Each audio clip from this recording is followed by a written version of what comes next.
तो बंगाल की सियासत को आपने समझ लिया। अब बात बिहार की कर लेते हैं, जहां पर इस साल के आखिर में चुनाव होना है। बंगाल में तो 26 में होना है, 25 में बिहार में होना है, और बंगाल की तरह बिहार में भी रामनवमी पर तनाव है। लेकिन उससे ज्यादा बिहार में इस वक्त अगर तनाव का कोई मुद्दा है तो वो मुद्दा है वक्फ बिल।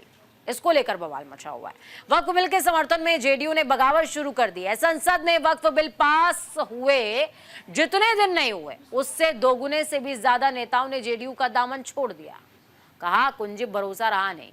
इन नेताओं का आरोप है कि जेडीयू ने वक्फ बिल पर ना तो विरोध जताया और ना ही मुस्लिम समुदाय की चिंताओं को सदन में उठाया, न पैरवी की, न पक्षकार बने। वहीं जेडीयू इन आरोपों को सिरे से खारिज कर रही है। वक्फ बिल पर हुए डैमेज कंट्रोल करने के लिए पटना में जेडीयू के मुस्लिम नेताओं की एक पीसी बुलाई गई। यानी कि जेडीयू कोशिश कर रही थी कि मुस्लिम कम्युनिटी के मन में जो उनके लिए बैर भाव आया है उसको किसी तरीके से डैमेज कंट्रोल किया जाए। तो एक पीसी बुलाई गई। इस पीसी में कहा गया कि जेडीयू ने 5 शर्तें रखी थी, उसे वक्फ संशोधन विधेयक में स्वीकार कर लिया गया है। हमारा जो कंसर्न था जेपीसी के समक्ष जो रखा था हम लोगों ने, वो था कि जो सामाजिक संगठनों के बड़े नेता थे, उन लोगों ने अपनी आशंकाएं, अपनी चिंताएं हमारे माननीय मुख्यमंत्री आदरणीय श्री नीतीश कुमार जी के समक्ष रखा था, और उन्हीं आशंकाओं और चिंताओं को हम लोगों ने जेपीसी के समक्ष हम लोगों ने रखने का काम किया था। जो हमारा सजेशन था, सजेशन भी कह सकते हैं और शर्त भी कह सकते हैं, अगर इसको दूसरे वे में कहें, हमारे सारे सजेशन को मान लिया गया था। 5 सुझाव हम लोगों ने दिया था जेपीसी के समक्ष, और वो 5 सुझाव बिल में, इनकॉर्पोरेट बिल में उसको लाया गया, तो हमारी पार्टी ने समर्थन दिया। अब आप सोचेंगे कि ये तो पॉजिटिव पॉइंट है, तो नेगेटिव रहा क्या? खास बात समझिए, इस पीसी में वो 3 नेता गुलाम गौस, अफजल अब्बास और अशफाक करीम भी शामिल हुए, जो पिछले कुछ दिनों से विधेयक का विरोध कर रहे थे। यानी कि डैमेज कंट्रोल करने की पूरी तैयारी थी। लेकिन जैसे ही मीडिया ने इन नेताओं से सवाल पूछने की कोशिश की, मुस्लिम नेता आपस में उलझ पड़े और कार्यक्रम को बीच में ही रोकना पड़ गया और पीसी को बीच में खत्म कर दिया गया। लेकिन सवाल ये कि वो जेडीयू के 5 सुझाव आखिरकार कौन से हैं, जिसे जनता के सामने रखने के लिए बिल पास होने के बाद जेडीयू को पीसी करनी पड़ी है, वो भी हम आपको बताते हैं, ग्राफिक्स के जरिए बताएंगे।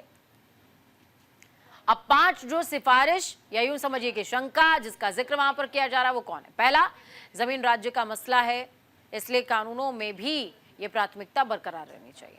दूसरा, ये कानून पूर्व व्यापी तरीके से नहीं बल्कि भावी तरीके से प्रभावी होना चाहिए। तीसरा, अगर किसी अपंजीकृत वक्फ संपत्ति पर कोई धार्मिक संस्थान स्थापित है तो उससे छेड़छाड़ नहीं की जाएगी। चौथा, वक्फ संपत्तियों से जुड़े विवादों को सुलझाने के लिए जिला मजिस्ट्रेट से ऊपर के अधिकारी को अधिकृत किया जाए।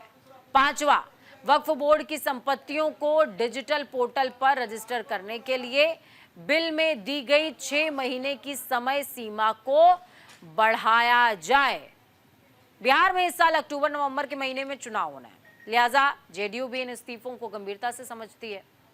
वैसे तो जेडीयू से जिन चेहरों ने इस्तीफा दिया उनकी शायद ही जमीनी स्तर पर पकड़ रही हो, लेकिन डैमेज कंट्रोल के लिए जेडीयू ने उन मुस्लिम नेताओं को पीसी में उतारा, बैठाया, जो पार्टी के हक में अपना जो आवाज है वो बुलंद कर सके। लेकिन चुनाव नजदीक देखते हुए विपक्षी खासकर आरजेडी पूरी तरीके से जेडीयू पर निशाना साध रही है, हमलावर है। जेडीयू के सांसद मनोज झा ने तो दावा कर दिया कि जेडीयू नीतीश कुमार के निमंत्रण में है ही नहीं, उनके नियंत्रण, उनके कंट्रोल खो गया है। क्या कुछ वो कह रहे हैं, सुनिए।